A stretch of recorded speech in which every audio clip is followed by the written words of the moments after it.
The Dutch don't go Dutch, they split the bill.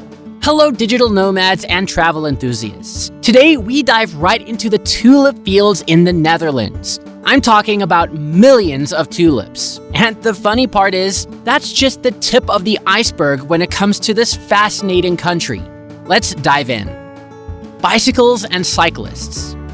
First off, let's talk about bicycles, the Dutch's favorite mode of transport. There are more bicycles than people in the Netherlands, and with over 35,000 kilometers of dedicated bike paths, it's no wonder why they're the cycling champions of the world. No matter where you go, you'll find a sea of bicycles parked everywhere, outside homes, workplaces, and even atop canals. Yes, that's a thing. So if you want to blend in like a true Dutch local, hop on a bike and pedal your way to endless adventures. King's Day. Get ready for a riot of orange. King's Day, or Koningsdag, is the Dutch national holiday celebrated on April 27th in honor of King Willem-Alexander's birthday. This vibrant event sees the entire country decked out in the color of royalty, orange. Picture massive street parties, flea markets, live music, and canals filled with brightly decorated boats. It's an epic, nationwide celebration that unites locals and visitors alike in a sea of cheerful festivities. Fun fact, the colors of the Dutch flag are white, blue, and red. This makes the common use of orange for all things Dutch even more interesting. But this is because the color is associated with the royal family, and the Dutch really love their monarchy. Herring. You can't truly experience the Netherlands without trying their most famous street snack, herring. Every year, when the first herring catch arrives, the Dutch indulge in this delicacy with great gusto. The traditional way to enjoy herring is by holding it by the tail and letting the fish slide gently into your mouth. It might sound a bit unusual, but the taste is oh so delicious. Or so the locals tell us. Windmills. Windmills are everywhere in the Netherlands. No trip to the Netherlands would be complete without admiring these iconic Dutch symbols. These traditional structures have played a vital role in Dutch history, for many things like water management to grinding grain. While some windmills are open for tourists, others are still fully functional and maintained by dedicated millers. Sinterklaas and Zwarte Piet. As much as the Netherlands is known for its festive spirit, one particular tradition has sparked controversy in recent years. Sinterklaas, the Dutch version of Santa Claus, arrives in the Netherlands every December, accompanied by his sidekick, Zwarte Piet, or Black Pete. Sinterklaas, also known as Saint Nicholas, is the beloved figure at the heart of the Dutch Christmas celebration. He is said to be a saintly bishop with a long white beard, wearing a red bishop's robe and a mitra. On the night of December 5th, he arrives in the Netherlands from Spain on a steamboat, accompanied by his faithful companion, Zwarte Piet. Zwarte Piet, or Black Pete, is a character portrayed by people in blackface, traditionally with colorful clothing, a curly wig, and rosy cheeks. He's often depicted as Sinterklaas's helper, carrying a sack of gifts for children and climbing down chimneys to deliver presents. According to folklore, Zwarte Piet rewards good children with treats and small gifts, while misbehaving children may receive a lump of coal. The character of Zwarte Piet, portrayed by people in blackface, has been a subject of debate, with concerns raised about racism and cultural appropriation. Talk about a controversy. Tulip tales. The iconic tulips. The Netherlands has a deep-rooted love affair with these colorful flowers, so much so that they were once involved in what's known as tulip mania. Picture this, the 17th century, the golden age of the Netherlands, and everyone's going crazy over tulips. You see these tulips blooming in every garden nowadays. But back then, tulips became more than just a gardening hobby. They transformed into a status symbol and a hot commodity for traders. People were so swept up in tulip fever that they were ready to risk their savings dry just to try their hand at the tulip business. You might think, okay, it's just one bulb, right? How bad can it be? Well, let me tell you, those tulip manias were no joke.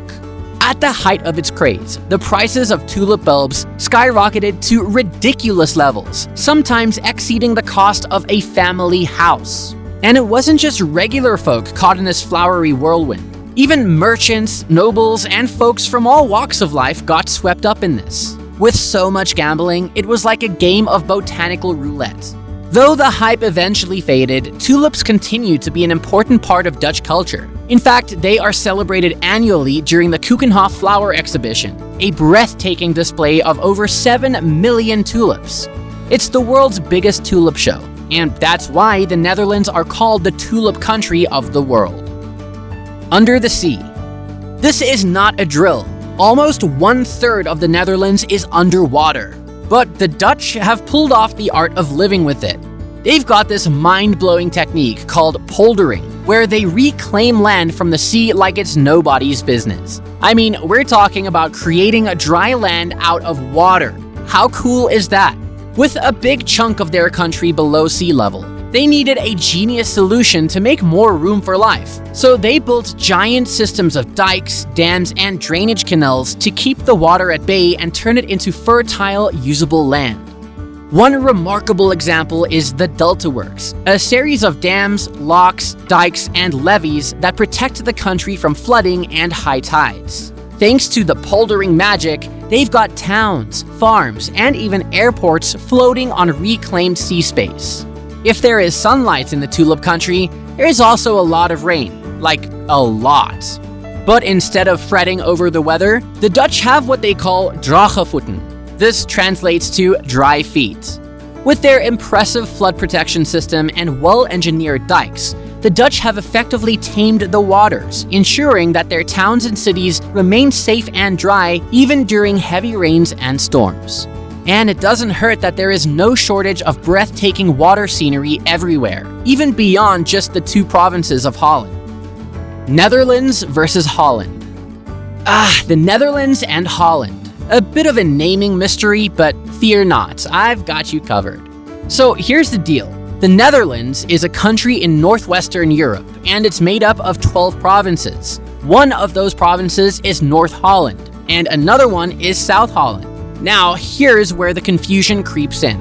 Holland, historically speaking, used to refer to those 2 provinces, North and South Holland. But over time, people kinda started using Holland to describe the entire country, which isn't quite accurate. It's like if folks started calling the whole of the United States Texas. Not exactly the same, is it? The funny thing is that even the Dutch themselves often say Holland colloquially, so it's not a major offense, and it's definitely not a crime. They split the bill.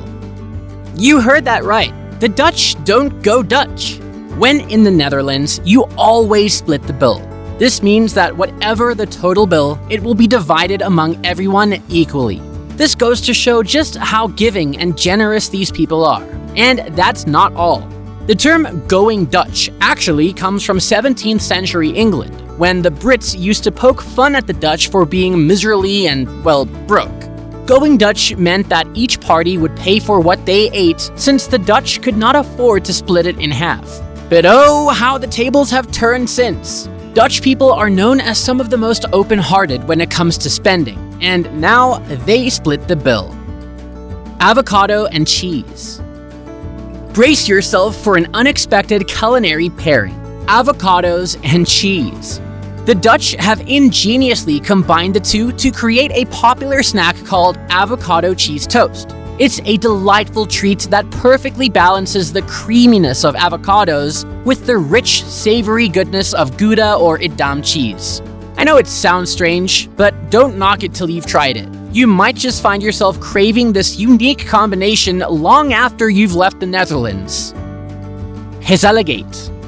Speaking of cafes, the Dutch are best at creating cozy, welcoming atmospheres, a concept they call gezelligheid. Even if this seems untranslatable, it brings a feeling of warmth, comfort, and togetherness, often achieved through soft lighting, charming decor, and friendly company. The popular art-style cafe design we see everywhere today comes from, you guessed it, the Netherlands. Community and safety. No one does open-mindedness better than the Netherlands. No, really. It was the first country to legalize same-sex marriage back in 2001 and continues to advocate for equality and acceptance. The Dutch believe in the concept of live and let live, which creates an inclusive society where everyone is encouraged to express themselves freely and without judgment. It's an inspiring example of embracing diversity and celebrating individuality. The Dutch have also mastered the art of balancing work and free time. With shorter work weeks and generous vacation time, they know how to enjoy life to the fullest. Tulip waffles. Prepare to have your taste buds shook by the heavenly delight that is tulip waffles. These thin, caramel-filled waffle cookies are a sweet treat you won't be able to resist. They're not just a tourist attraction, they're a beloved Dutch snack cherished by locals and visitors alike. You'll find them fresh at markets or in quaint cafes, and they pair perfectly with a cup of traditional Dutch coffee. One bite, and you'll understand why the Dutch take such pride in these delectable creations. And there you have it, an exhilarating tour through the Netherlands, the land of bicycles, tulips, and a fascinating splitting culture. Did any of these facts about the Netherlands surprise you? Let us know in the comments down below. Make sure to subscribe so you'll be the first to know about upcoming content. And buckle up, folks, because there's a lot we have in store for you.